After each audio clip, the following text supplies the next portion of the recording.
Assalamualaikum dan selamat pagi kepada Yang Berusaha Profesor Madya Dr. Abdul Latif bin Ahmad dan rakan-rakan sekalian. Hari ini saya Saiful Razli bin Abdul Rashid dan rakan saya Nur Fazila binti Ramli akan membincangkan perkara berkaitan komunikasi antara budaya dalam konteks pendidikan. Okey, jurnal yang kita pilih ialah Jurnal Komunikasi Budaya Silang, Kompetensi Pengajaran dan Pembelajaran Satu Analisis oleh Jamilah Haji Ahmad dan Niranjala Wirakodi. Okay, kalau kita lihat jurnal ini, dia menceritakan tentang kemampuan komunikasi budaya silang dalam perkongsian maklumat pembelajaran dalam sesebuah universiti di Australia, which is macam mana kita tahu di Australia terdiri daripada pelbagai penduduk, pelbagai latar belakang, etnik, budaya, okay, which is bukan saja di kalangan student itu sendiri, malah daripada kalangan pengajar atau pensyarah yang mengajar di sana, kadang-kadangnya bukan daripada penduduk asal Australia, mungkin daripada luar yang telah migrate datang ke Australia dan menjadi pengarah, menjadi pensyarah di sana. So, bagaimana satu keadaan untuk mewujudkan peranan yang dimainkan oleh pensyarah dan pelajar untuk mewujudkan satu keadaan yang harmoni bagi belajar dan keadaan yang sangat seronok untuk mendapatkan ilmu dan output yang terbaik. Okey, seterusnya kita lihat untuk pembentangan hari ini kita akan membentangkan 6 skop pembentangan ya, which is yang pertama ialah pengenalan berkaitan dengan jurnal ini dan kompetensi komunikasi, bagaimana kompetensi komunikasi sangat penting ya, especially dalam proses pembelajaran di Australia untuk kedua-dua belah pihak, sama ada pengajar ataupun pelajar, okay, dan metodologi yang digunakan bagi kajian ini. Dan akan disambung oleh Puan Fazilah untuk cabaran komunikasi budaya silang, kepentingan budaya pengajaran responsif dan juga kesimpulan. Okay. Okay. Kalau kita lihat di Australia, kemampuan komunikasi budaya silang dan perkongsian maklumat pembelajaran di dalam kelas pelbagai budaya di Australia. Okay. Macam saya cakap tadi, di Australia ini sendiri sebuah negara yang sangat besar dan ia telah berlaku migrasi beramai-ramai, which is ethnoscape, pada beramai-ramai melintasi sempadan negara sebagai pendatang, pelancong, pekerja, pelarian dan pelajar, which is scholars daripada Apadurai 1990, which is Australia negara yang sangat besar. So, pelajar-pelajar yang sampai di sana perlu beradaptasi, which is contoh saya dan Fazila pergi belajar di Australia, di universiti di Australia. So, bukannya satu perkara yang mudah sebab kita dengan budaya timur, okay? So sampai sana mungkin ada para pelajar daripada Hong Kong, daripada Vietnam, daripada New Zealand. So pelbagai budaya dan latar belakang. Which is kalau kita akan lebih merasa pada permulaannya, which is ada yang homesick, ada yang rasa macam tak sesuai, mungkin tak sesuai dengan cuaca, dengan budaya orang sana, etnik di sana. So agak sukar pada permulaan untuk proses pembelajaran. Dan kita lihat bagaimana pelajar-pelajar antarabangsa di sana bila sampai pada permulaannya, kalau kita lihat problem ini, dia akan duduk dalam circle of friends yang sama. Contohnya yang orang Malaysia akan duduk dengan orang Malaysia je satu tempat. Okay? Orang Indonesia akan duduk dengan Indonesia. So agak sukar untuk dia bercampur dan apatah lagi untuk mengetahui budaya di Australia itu sendiri. So dia, of course lah kalau duduk rumah sewa ataupun duduk di hostel atau apartmen di sana, akan duduk dengan rakan senegara. So kesukaran untuk mempelajari itu dari peringkat awal lagi kita sudah lihat dan sudah nampak. Okay? Dan yang seperti mana yang kita tahu, pendidikan di Australia ni sangat besar, which is kalau di Malaysia sendiri, mengikut statistik, daripada total jumlah para pelajar yang dihantar ke luar negara, sebanyak 25% akan dihantar ke Australia. So, sebab Australia pada satu ketika dulu, industri pendidikan dia, which is kerajaan Australia support 100% dia punya universiti awam. So, universiti hanya perlu run the business, tak payah perlu fikir pasal duit, pasal peruntukan. Tapi sejak tahun 1996, peruntukan itu secara drastik dikurangkan dan universiti perlu mencari sendiri peruntukan untuk dia ada duit untuk dia survive. So antara peruntukan yang paling mudah untuk didapat ialah dengan yuran-yuran pajak antarabangsa ya. Kalau kita lihat, industri pendidikan menyumbang pendapatan ekspor ketiga tertinggi di Australia selepas batu arang dan besi. Okey, so pelajar-pelajar siswazah pula dibenarkan untuk bekerja 20 jam seminggu. Okey, so bila bekerja, peluang untuk dia mempelajari sesuatu budaya, sesuatu etnik di contohnya di sana dan di banyak bekerja sebagai cleaner, sebagai promoter, okey, sebagai cashier. So peluang dia untuk belajar, bergaul, untuk bersosial dan mengenali budaya dan etnik agak tinggi. Tapi timbul pula masalah sebenarnya dimaklumkan general ini, apabila dia telah mula belajar, dia tak boleh fokus dengan pelajaran. So bila dia tak boleh fokus, pelajaran merosot. So ramai yang mula fikir tak boleh nak bekerja sambil belajar dan fokus untuk belajar. So bila belajar, sekarang ni bila you tak ada satu exposure yang bagus dengan tak mengenali budaya orang, so bila di dalam universiti, especially peringkat permulaan, pelajar antarabangsa, which is contohnya pada mana-mana negara sampai ke Australia, dia akan susah untuk bersosial dengan pelajar tempatan. Okay, so bila kita lihat hari ini berlaku, pelajar antarabangsa dia akan lebih untuk diam. Mungkin masalah bahasa seperti mana yang dia nyatakan dalam jurnal ini, sama ada verbal atau written, so dia lebih prefer untuk diam. Dan pelajar-pelajar tempatan pula akan menganggap mereka kurang menyelah, kurang memberi input, memberi pendapat. So dia akan slowly disisihkan dan dia akan cuba mengelakkan, cuba avoid kalau ada group discussion atau group assignment untuk ambil pelajar-pelajar antarabangsa ni untuk jadi ahli kumpulan mereka.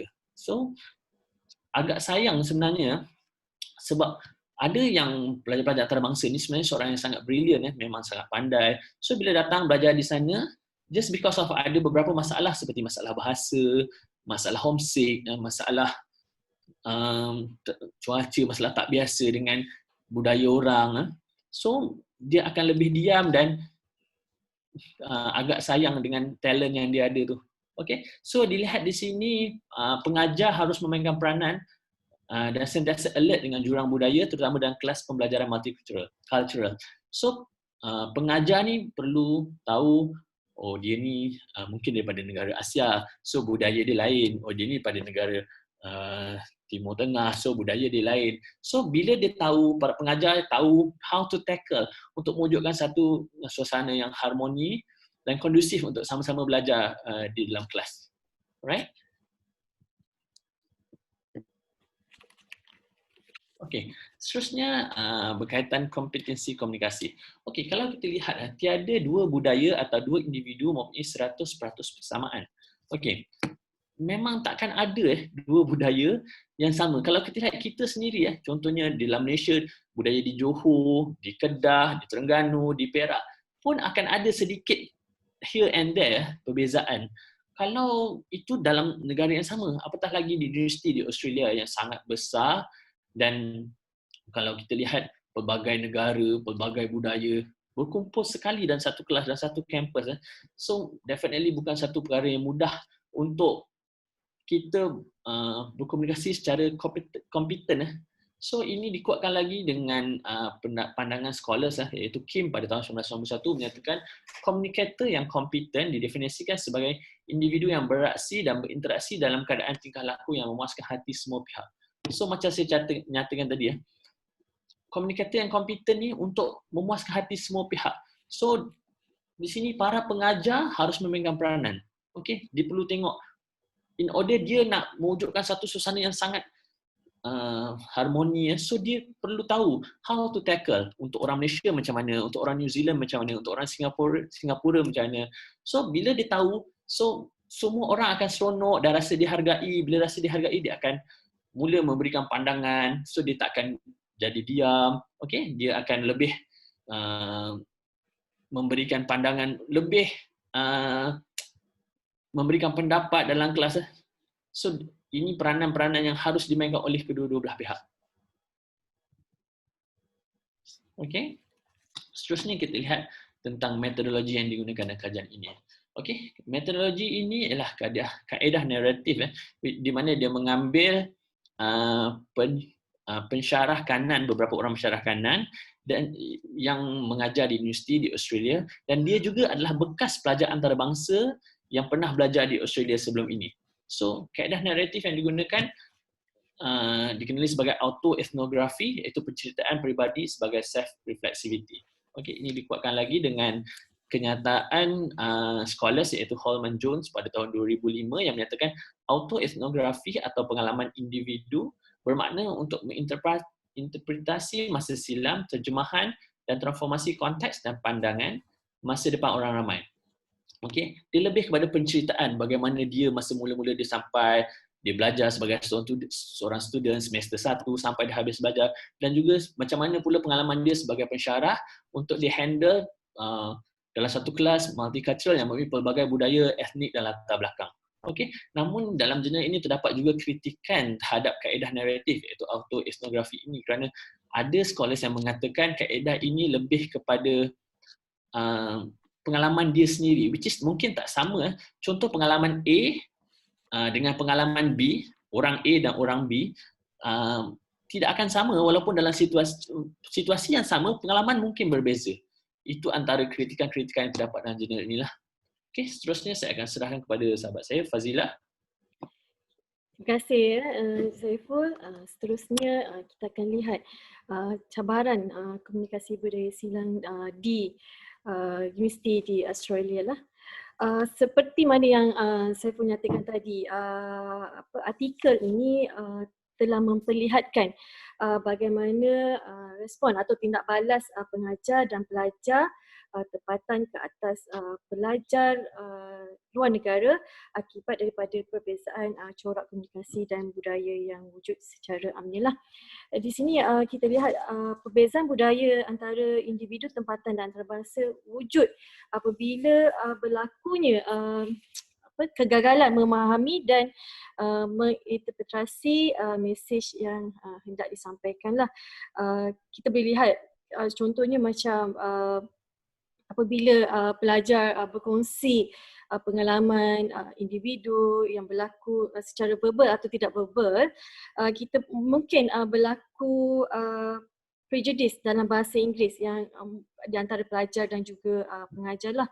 Perbezaan inilah yang menyebabkan tenaga pengajar merasakan yang pelajar antarabangsa ni tidak berupaya memenuhi kehendak tenaga pengajar dan pelajar tempatan yang mana dikatakan lebih mahir dalam komunikasi lah, dan ini akan menyebabkan pelajar antarabangsa merasa tertekan kerana contohnya apabila diminta untuk membincangkan isu semasa negara Australia, tetapi mereka tidak dapat menyampaikan seperti mana yang dikehendaki oleh tenaga pengajar, dan keadaan ini juga akan turut sama dialami lah sekiranya dialami oleh pengajar tempatan apabila berdepan dengan pelajar antarabangsa yang tidak mempunyai pengetahuan dalam isu semasa di negara tersebut.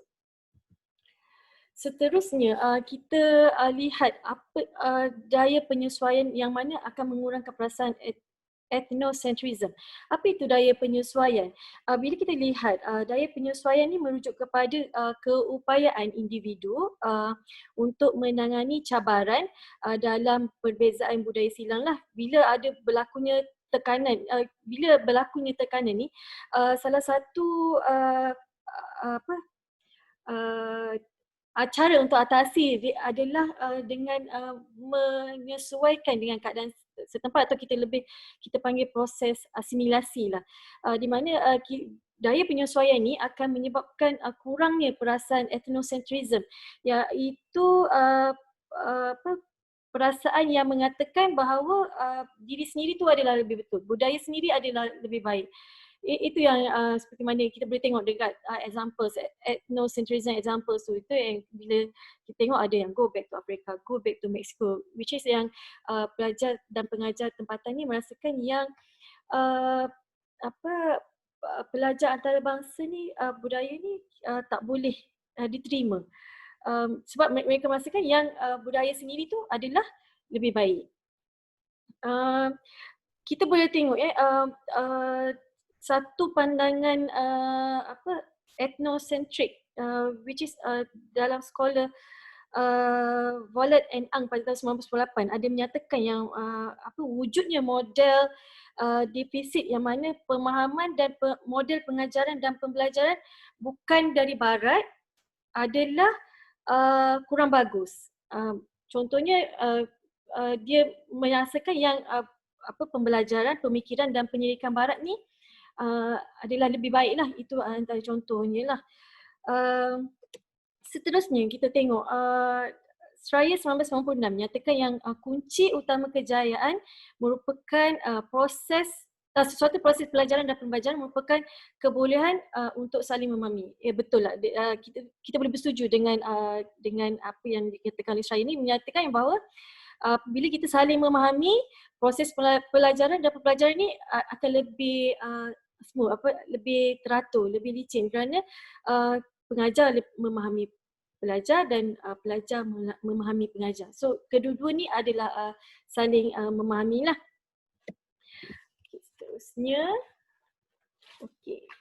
Seterusnya kita lihat cabaran seterusnya adalah apabila pelajar antarabangsa yang bijak dikatakan masih kurang fasih berbahasa Inggeris, sama ada dari segi verbal ataupun non-verbal lah, sebab mereka mungkin slang atau kita panggil tata bahasa di Australia ni lain daripada negara-negara lain. That's why yang mereka mengatakan yang pelajar antarabangsa ni walaupun bijak tapi masih tak fasih berbahasa Inggeris.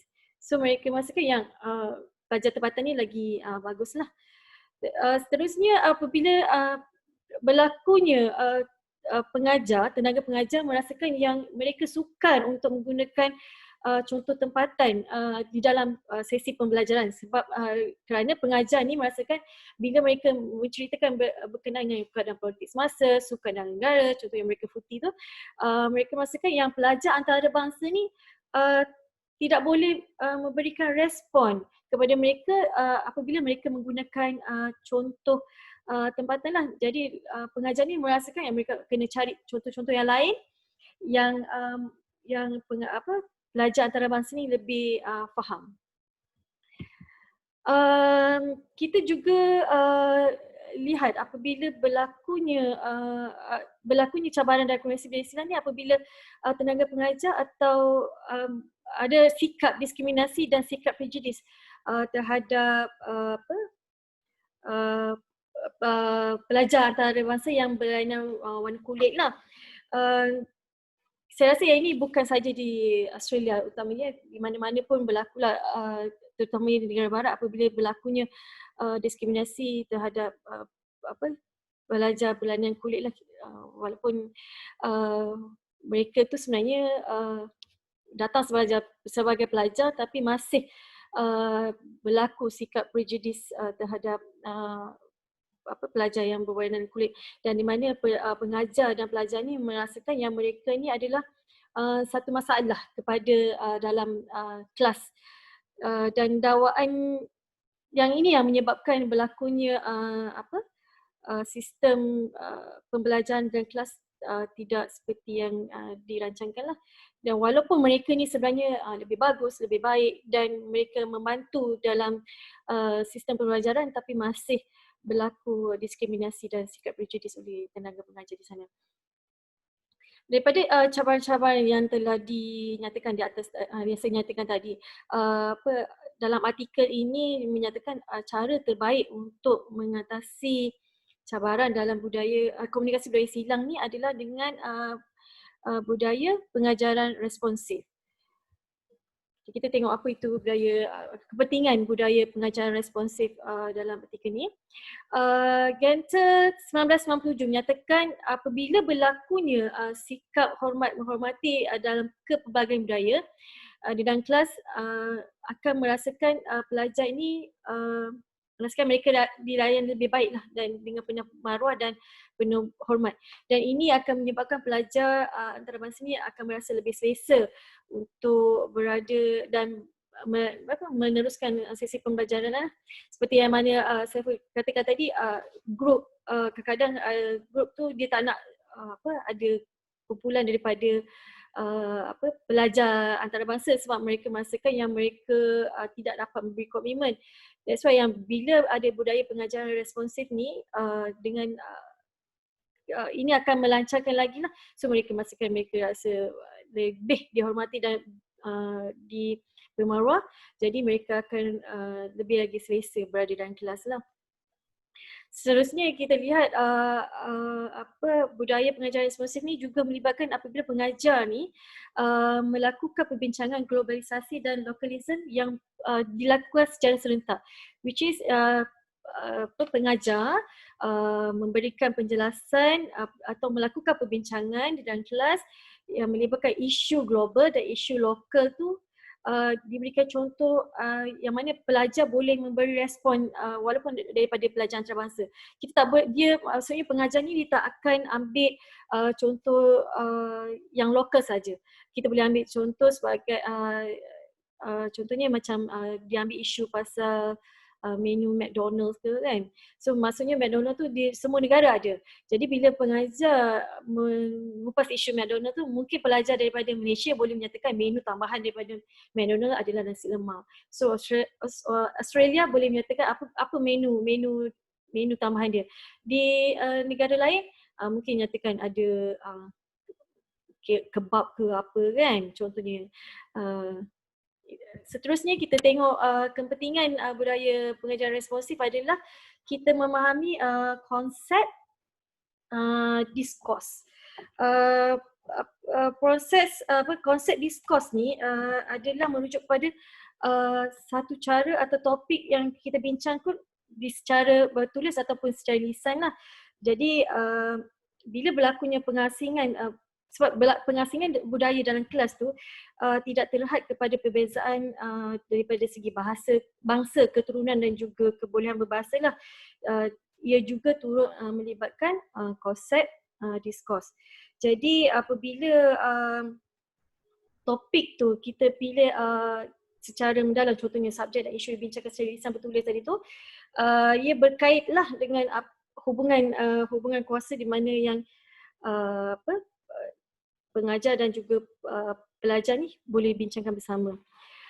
Seterusnya adalah menggunakan strategi perancah pengajaran iaitu instructional scaffolding.